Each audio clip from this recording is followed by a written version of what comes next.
Okay, well, hello everyone.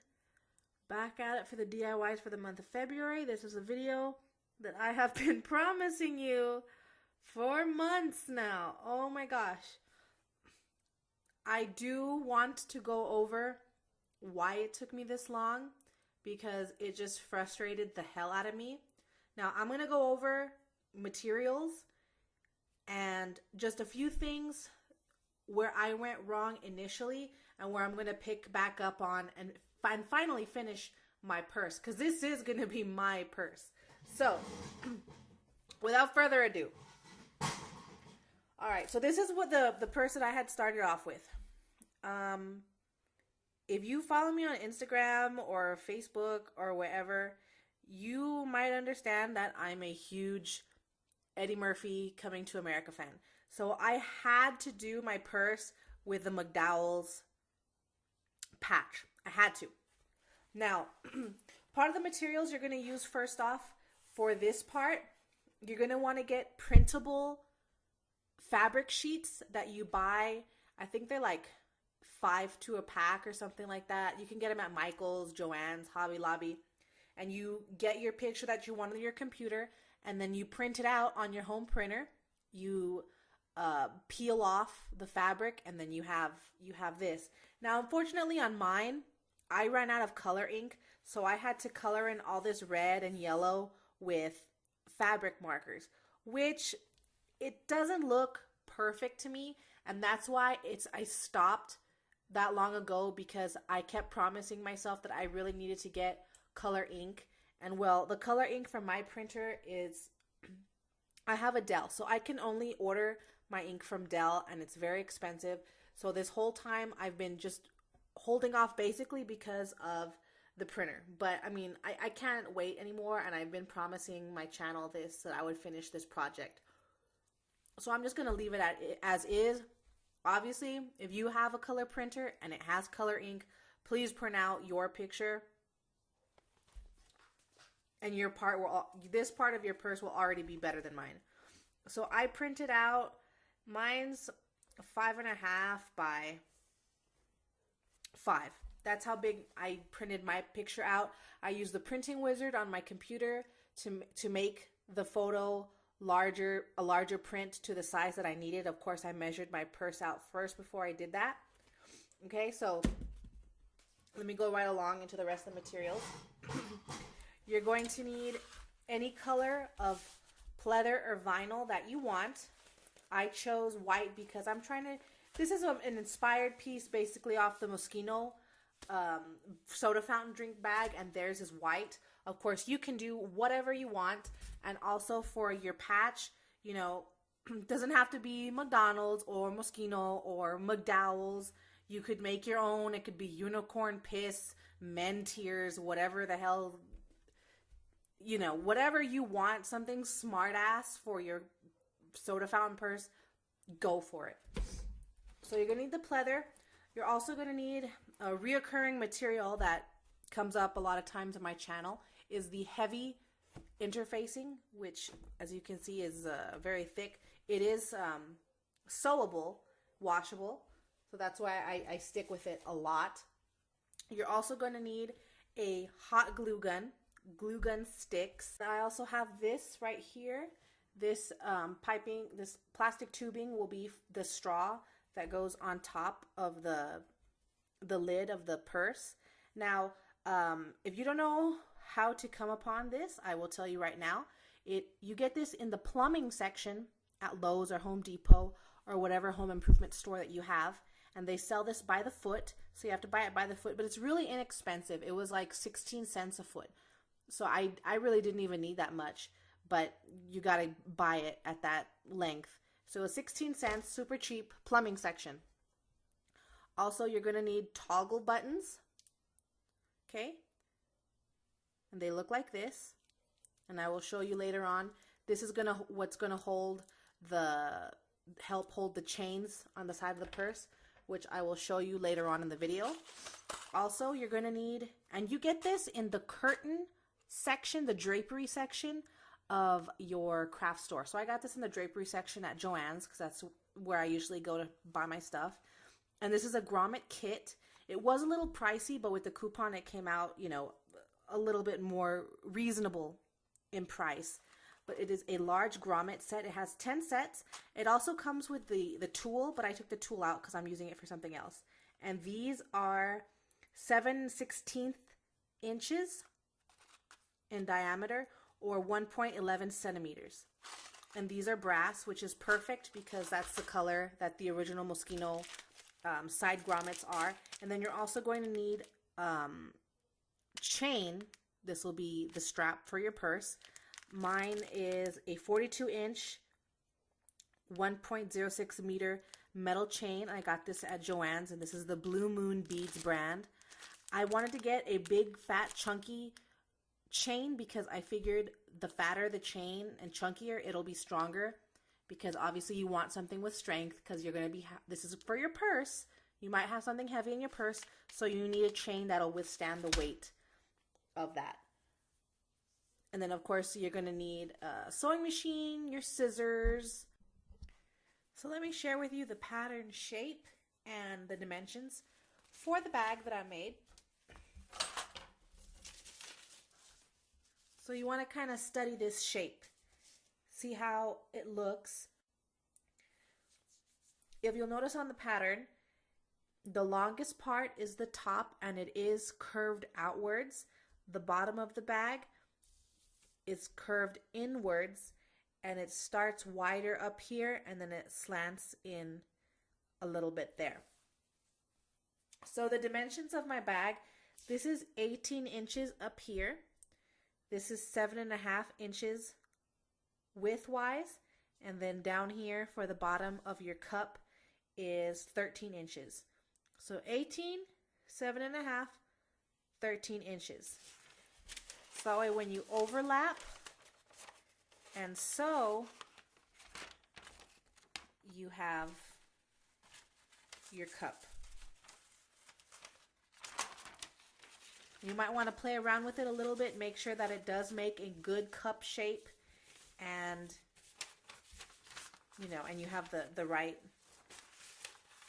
slanting on the pattern. But I mean, you just check it, you know, just fold it, do like 1/2 inch, and then yeah, make sure it just it stands flat. If it doesn't, you might have to do some trimming down here. But otherwise, that's your shape. Good size bag, and then you can start cutting your fabric. So when you start on your bag, you're going to want to cut the same pieces for the interfacing, the pleather, and your liner. Now I don't have a liner. Whoa, sorry. Now I don't have a liner yet on mine. And remember, this is just for reference. I don't have enough interfacing to cut out a whole new one. I just have enough because I need to redo my lid. So you're going to want to do that, and then choose whatever liner, you know, put them all on top, and then cut out your pattern to the proper size that I just told you. Okay? And then once you cut out, put your interfacing and liner aside. When you have your pleather all cut out, you're going to want to position the patch on it first, so that way when you sew it, when you start sewing it together, you can sew this on while the piece is flat, and it's not going to give you any problems. Because if you try and sew it on once you've already created the cup shape, I mean, you can't. I mean, you really can't. You would only probably be able to sew this part and maybe part of this, and that's about it. And I really wouldn't want to have this glued on. Just, you know, it's just much easier to sew this on when the pleather is flat. And then once you have it, you know, to your liking, then you just bring the piece over. I'll show you a really bad example with my pattern. You kind of just bring it over. You overlap it. And then you sew it. And since you don't have the interfacing in, you see how I was able to sew all the way down. I mean, you can scrunch the pleather and fit it through the machine. So it's not a big problem. And you do the same thing for the liner and the interfacing. So once you have the interfacing also sewn on the side and you've made the perfect cup shape, you're going to want to stick it into your first layer, right? And then you're going to want to make it snug so that way there's no gaping parts. Everything is nice and taut and it makes your cup stand well, okay? For this round bottom piece, same thing, interfacing, liner, white pleather. And it's really easy. It's much easier, I was finding, to make these parts after you've done your cup, because the measurements can change a little bit once you sew in the allowance, or you might stretch it out or something. So it's much easier to just, once you have your bottom made, is to put the cup on some paper and then trace out what your true bottom piece of your soda fountain bag is, and use that as the pattern to cut out your pleather liner and interfacing. Okay? So let's just do that. Say we do that, we cut it out. Now when you do cut it out from the pattern, you want to give yourself at least 5/8 to an inch of seam allowance, because what's going to happen is when you cover the interfacing part, let me see.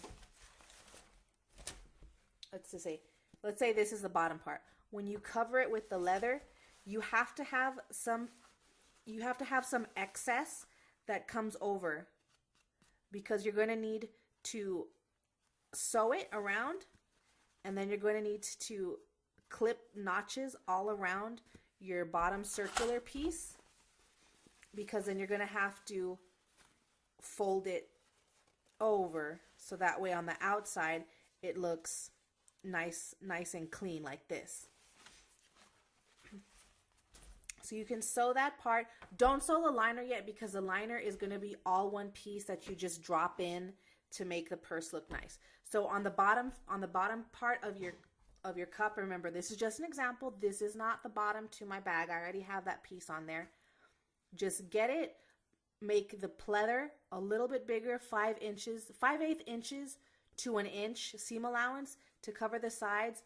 And then once you cut the notches up, and you'll have a piece like that, you'll drop it with the pleather, you'll drop it in the purse, and all that excess will be on the edge like this, and you just drop it down. And at that point, I did hot glue the inside here. So when I dropped it down and I set it in the bottom, and I kind of push down, you fit it in there. It sits down properly. Now, I didn't do that for this part of my purse, which I should have, but that's something that I learned along the way. So this, making this bag, this is why it took me so long. It was just a lot of learning from my mistakes, and it was very frustrating. But I'm kind of over that now. I've already learned all the parts. Like, see, I partially did that. And then I put like white fabric paint just to cover the edge of this part of the fabric, because it does show here, because I didn't want it to like rub off. So I put like fabric paint and rubber coating. I don't know. It doesn't look that good, but that's how I would do it for the next one. Just drop it in. So, but that's my bottom. Now, let's say you're at this part, how I am, right? Same thing with the bottom you're gonna do with your lid. And this is where I messed up for my lid. I had pre-measured everything, but like I said, when you're cutting and sewing and you're putting all the pieces together, sometimes the measurements change. And sure enough, my top here became bigger than what I had pre-made here. And this is made from the hard interfacing. So again, once you're completed and you're at this point of your purse, you're going to want to turn it upside down and then trace what your true top is. You're going to want to trace it. Okay? Now for this one, I'm not going to use a liner piece. I would do, this is what I'm going to do. I'm going to do 2 pieces of the pleather, so that way it's on the inside and the outside of my lid. And then of course you're interfacing. And then once you've cut out that circle, cut out, let's see here,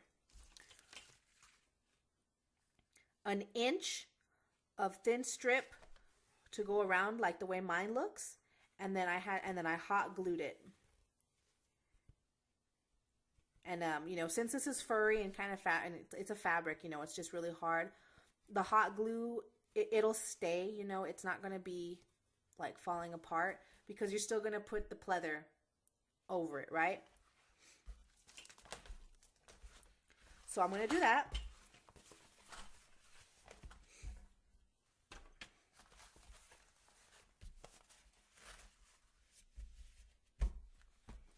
So watch me as I outline mine. So I'm just going to outline.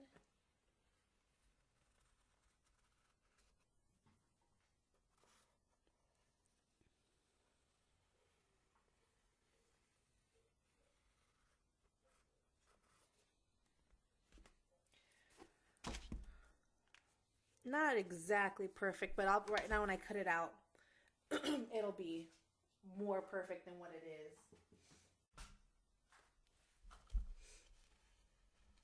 So I'm just going to pin this so it doesn't move on me.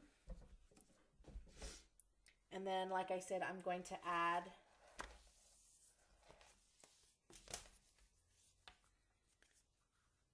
a 1/2 inch seam allowance around my circle, because I also will be doing the same thing, cutting strips with 1 inch, or so 1.5 inches with my 1/2 inch seam allowance, 1.5 inches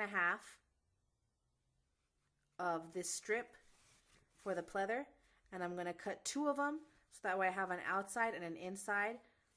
And then, you know, I'm just basically doing the same thing here, and then I'll show you what I do on the inside, but let me do this part first.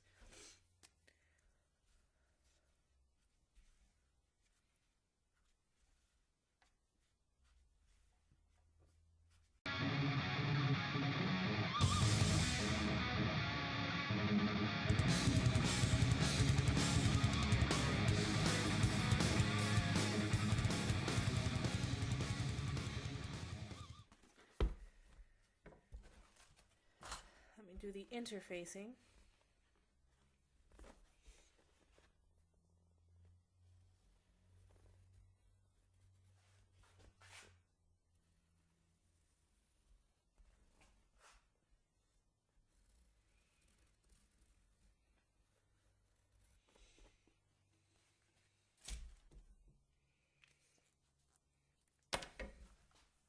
Cut this out.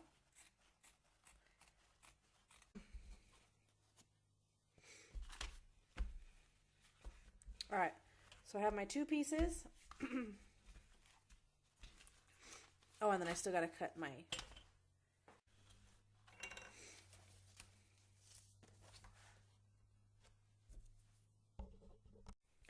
Okay, so I have my strip that's going to go around the interfacing for the lid.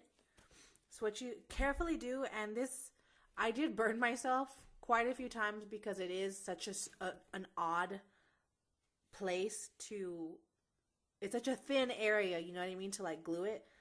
But just put glue here and then try and get it perfectly on the edge, so that way there's none of this going on. There's, you know, it's perfectly on the edges, and then just slowly glue it and wrap it around. This might take a while only because you have to get it on the edge. Like there can be no pieces like that. It has to be on the edge.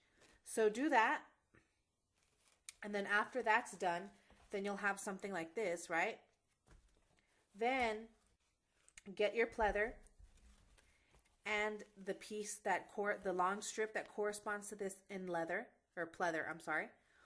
And then go ahead and sew it first, your pleather strip here. Let's pretend this is pleather, okay? This is pleather.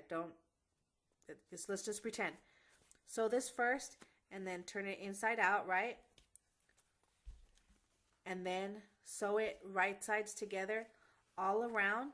And then once you've sewn it all around, clip all the edges all the way around and then turn it inside out, so that way you also have a matching piece in your pleather to go over the interfacing piece that you just hot glued.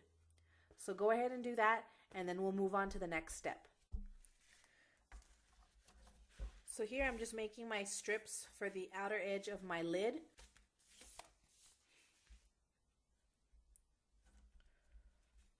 So right here I'm actually measuring from what I cut from this is 1.25 inches. Don't forget to add your seam allowance for when you sew.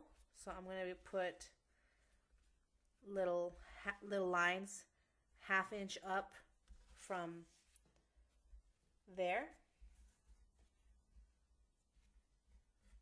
Even if you end up with excess, it's better to end up with more than have less and then have to waste material and recut out everything. So it's just much better to do it this way.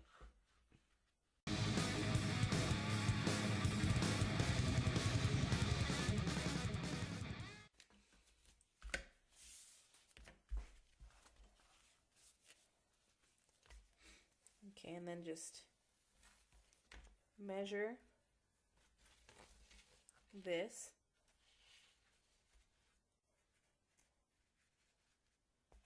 Make sure you have enough. So I'm just going to guesstimate about right there. I'm going to cut. Okay.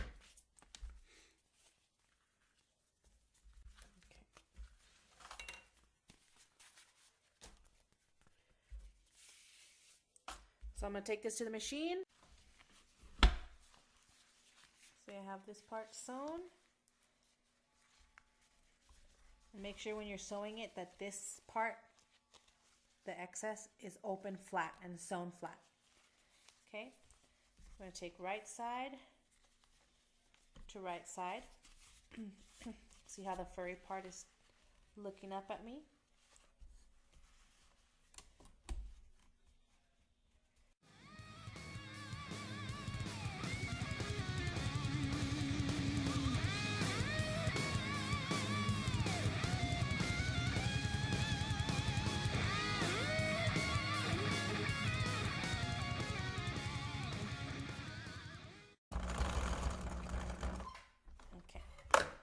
So I'm going to stop right here because it looks like I'm going to have a little excess on this. So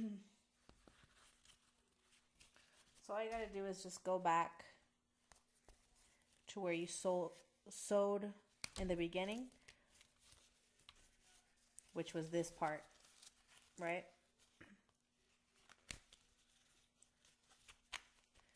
Rip out a little bit and then just kind of judge if you were to sew it.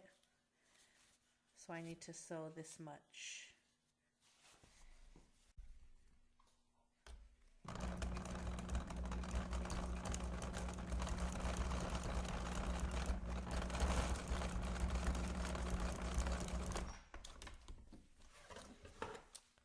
So yeah, no worries on that. Clip the excess. And then I'm just going to finish sewing here. Make sure when you sew it, this is flat.